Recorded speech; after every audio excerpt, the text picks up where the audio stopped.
Graça e paz do Senhor Jesus. Gravando hoje Oséias capítulo 8. Tem uma mensagem bonita, tem uma mensagem muito profunda do Senhor neste capítulo. Como em todos, né? As mensagens do Senhor são sempre profundas, são sempre perfeitas, são sempre tentando nos alertar para os perigos, os grandes riscos que nós corremos quando nós nos afastamos, quando nós deixamos a face do Senhor, quando nós corremos para o Egito ou para a Síria, enfim, para a Babilônia, quando nós deixamos de prestar atenção às coisas do Senhor e fazemos aquilo que está no nosso coração. E o Senhor alerta para o grande risco de nós nos perdermos nessa jornada, de nós sermos alcançados, devorados pelo nosso inimigo. Diz assim: coloquem a trombeta em seus lábios, ou seja, anunciem muito alto, porque a corneta era tocada quando queria avisar que o inimigo estava chegando, que o inimigo estava próximo. É como uma águia sobre o templo do Senhor, porquanto eles quebraram a minha aliança e se rebelaram com a minha lei. Israel estava se afastando das leis do Senhor, estava deixando de praticar aquilo que o Senhor tinha pedido a eles que guardassem, nos lábios, no coração, no comportamento, na vida. Eles estavam deixando a aliança e estavam se assemelhando com os povos nos quais eles haviam se misturado, com os quais eles haviam se misturado. Israel clama a mim, ó nosso Deus, nós te reconhecemos. É como se você estivesse dizendo para o Senhor, como se isso fosse um cheque em branco para o seu pecado. Eu te conheço, Senhor, eu te conheço. Mas isso não é uma carta branca para você pecar. Pelo contrário, justamente porque você conhece ao Senhor, você tem que vigiar a sua vida constantemente, porque o nosso inimigo não brinca em serviço. Ele fica armando ciladas o tempo todo, armadilhas, né? Para nos pegar pelos olhos, para nos pegar pelos desejos da nossa carne. Ele fica ali, ele fica te sondando para ver aonde que ele vai te enlaçar. E ele diz: mas Israel rejeitou o que é bom. Por causa disso, porque rejeitou o que é bom, porque Deus é bom, um inimigo o perseguirá. Você não quer um inimigo por perto, quer? Você quer os seus inimigos bem afastados de você. Você quer seus inimigos bem controlados pelo Senhor. Então, afaste-se do mal e aproxime-se do Senhor cada dia mais na sua vida. Eles instituíram reis sem o meu consentimento, escolheram líderes sem a minha aprovação. Olha a importância, né, de você, quando você for votar em alguém, porque nós de certa forma, nós temos esse meio, né, de eleger os nossos representantes. A gente tem que procurar muito saber da vida de quem nós vamos colocar no poder, porque pessoas más, pessoas sem princípios, querem estar no poder. Então nós temos que orar para que o Senhor nos direcione sobre quem nós vamos eleger para ser nossos líderes, para ser nossos representantes. É uma pessoa temente a Deus, é uma pessoa que ama ao Senhor, uma pessoa que conhece a palavra de Deus e que busca andar de acordo com os princípios da palavra. Israel não estava fazendo isso. Ele, pelo que está falando aqui, né? Com prata e ouro fizeram ídolos para si, para a sua própria destruição. A prata e o ouro fizeram ídolos. Novamente a questão dos ídolos, né? Mas aqui também tem um sentido, sabe, de confiança, de confiar no exército deles, de confiar no poderio deles, porque eles estavam crescendo, eles estavam ficando poderosos, e isso tirou um pouco o olhar de que eles necessitavam estar sobre o Senhor. Eles passaram a confiar demais naquelas coisas que eles tinham, que eles possuíam. Ouro e prata significa você confiar nas coisas dessa terra, confiar no seu exército, confiar nos seus governantes, confiar no seu poderio bélico, no seu poderio econômico. Isso é muito perigoso. Sabe que sempre que eu penso nisso, eu penso nos Estados Unidos. Estados Unidos é uma nação que foi criada no Evangelho. Ela foi colonizada por crentes, por pastores. Então, esse princípio de evangelismo é muito forte nos Estados Unidos, é muito forte entre o povo americano. Mas o que aconteceu? Eles foram ficando muito poderosos, eles foram conseguindo muito dinheiro e aí eles passaram a deixar o Senhor de lado e confiar no poder que eles tinham, que eles ainda têm, mas a gente não sabe quanto tempo isso dura, né? Nós sabemos que quem confia no Senhor dura para sempre, mas o poder bélico, o poder monetário muda de mão, né? Um tempo é um império, depois no outro tempo já é outro império que está dominando. Lance fora, diz a palavra. Lance fora o seu ídolo em forma de bezerro, ó Samaria. A minha ira se acende contra eles. Até quando eles serão incapazes de pureza?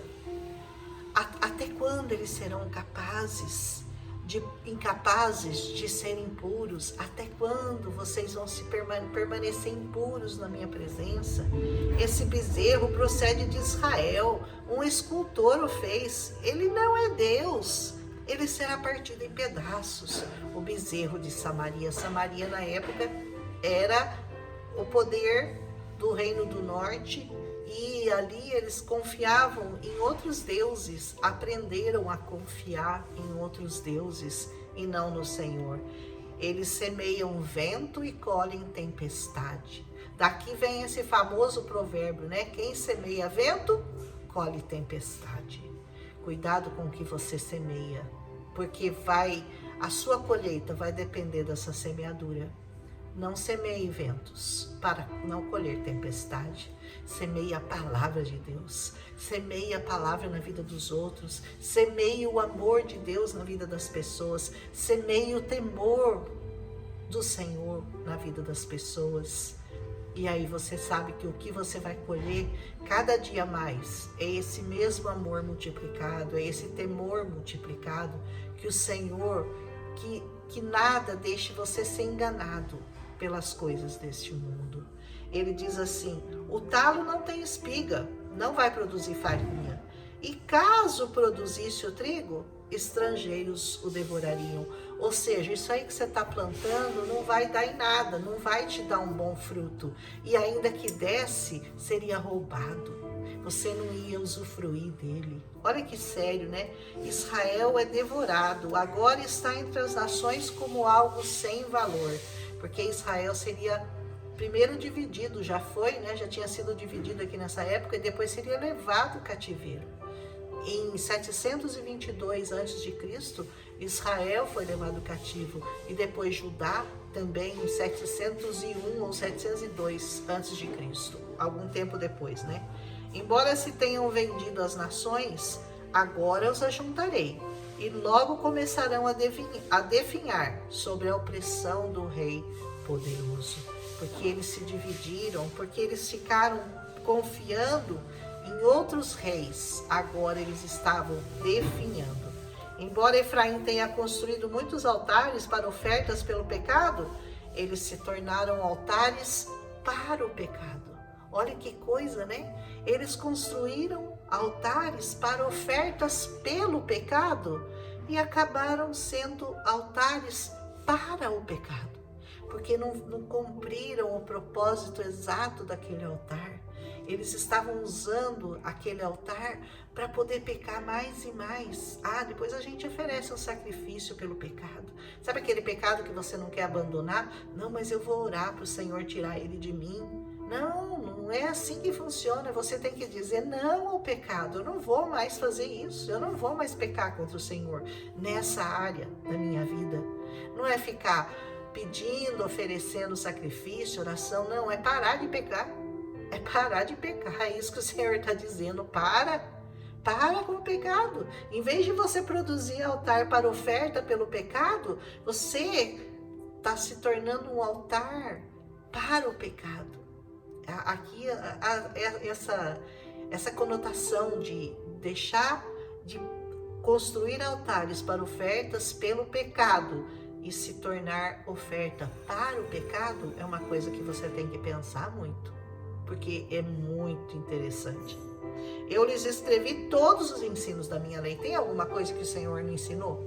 Tem alguma coisa sobre o pecado que o Senhor deixou de falar? Deixou de alertar? Deixou de escrever na palavra dele? Não. Mas eles o consideraram algo estranho. Aí, mas o Senhor falou isso?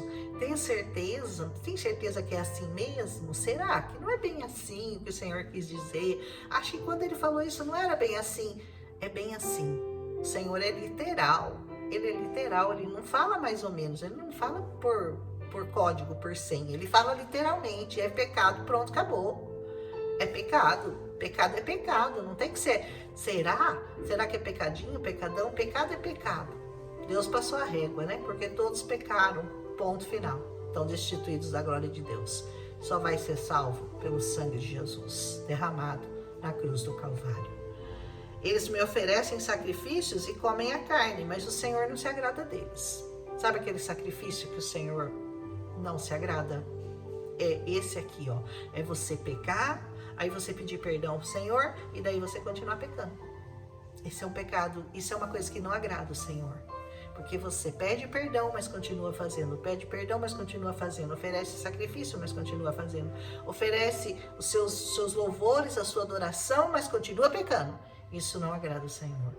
Doravante, ele se lembrará da impiedade deles. O Senhor vai se lembrar da sua impiedade. Ele vai lembrar. Castigará os seus pecados. E eles voltarão para o Egito. Aqui o sentido de voltar para o Egito não é literal. Não é voltar para o Egito termos, vamos dizer assim, literal da palavra. Voltar para o Egito significa começar do zero.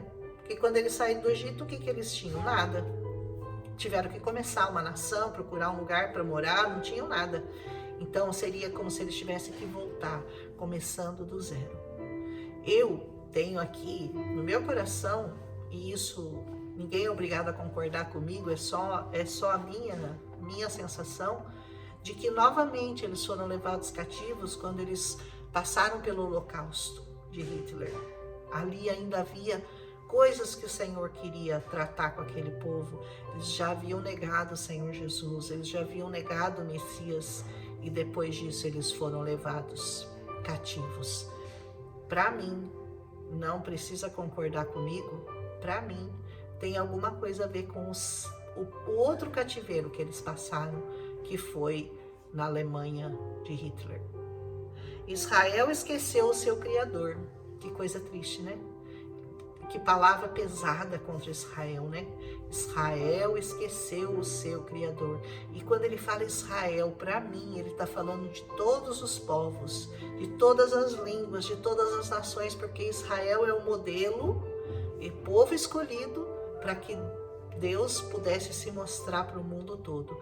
Então aqui quando ele fala Israel, para mim ele está falando de todas as pessoas do mundo que ainda se esquecem do seu Criador, que ainda não o buscam, que ainda não procuram saber de onde eu vim, com que sentido eu estou nessa vida, por que eu estou aqui e para onde eu vou. Isso é buscar o seu Criador. E ele diz, Israel esqueceu o seu Criador e construiu, sabe o que? Palácios. Os homens estão preocupados em construir palácios, em fazer grandes obras, em morar em casas maravilhosas, viver em suas mansões, andar nos seus carrões. Mas o mais importante, que é buscar o seu Criador, conhecer o seu Criador, aquele que pode te salvar, te remir e te levar para um lugar eterno, não fugaz e passageiro como é essa vida, mas um lugar eterno. Esse é o seu Criador. E se você não buscar por ele, você não vai encontrá-lo, porque a palavra de Deus diz que você vai encontrá-lo quando você buscá-lo. Buscar-me-eis e me achareis, quando me buscares em espírito e em verdade, de todo o vosso coração. Quando me buscar de todo o vosso coração, seu coração tem que desejar muito conhecer o seu Criador, para que você possa encontrá-lo. Aleluia! Judá fortificou muitas cidades, mas sobre as suas cidades enviarei fogo que consumirá as suas fortalezas. Sabe aquelas fortalezas que você está construindo com pedras e com coisas dessa terra? Certamente elas serão destruídas pelo fogo. A única fortaleza que resiste ao tempo e a toda tempestade deste mundo é essa palavra. Essa palavra resiste ao tempo, às adversidades da vida, ao fogo. Essa palavra resiste a tudo. Mas se você não se apegar a ela, esqueça, você nunca vai estar seguro, porque nessa vida a única certeza é a morte. E essa morte pode ser apenas uma passagem para a vida eterna, como pode ser uma morte eterna. A escolha vai ser sua. Se você buscar o seu Criador, você pode repousar eternamente ao lado dele. Se você não buscá-lo, esse fogo aqui vai consumir você, as suas fortalezas, seus filhos, a sua família, a sua casa, tudo que você tem hoje como importante e de valor será consumido, porque a única coisa que verdadeiramente você tem é a sua alma e você precisa cuidar dela, você precisa cuidar para que você seja salvo, para que você possa salvar a sua alma e a alma daqueles que você ama, por quem você ora. Aleluia! Um abraço e até Oséias 9 amanhã.